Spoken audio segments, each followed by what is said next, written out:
What's going on, ladies and gentlemen? Tony Blackman here, Director of Operations with Paramount Property Investments. Right now, I'm at a 2-bed, 1-bath, single-family bungalow on the east side of Akron, Ohio.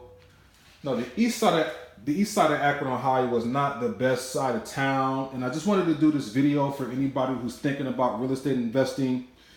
For you inspiring investors who are thinking about purchasing a property in the hood, so to speak.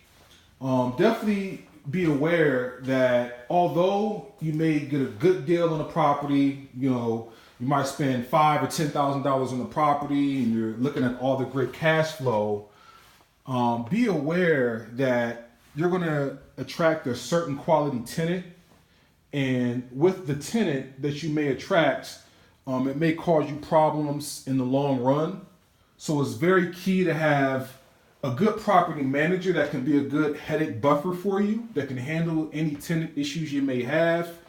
Your turnover rate is going to be a lot higher in certain areas, so you're going to have a higher vacancy rate. So that has to be taken into consideration in regards to your return on investment. So those little things you have to pay attention to when investing in lower income areas. So I just wanted to give you a quick tip from our experience in the business. If you have any other questions, definitely give us a call, 330-685-2220, or just visit the website, www.investparamount.com.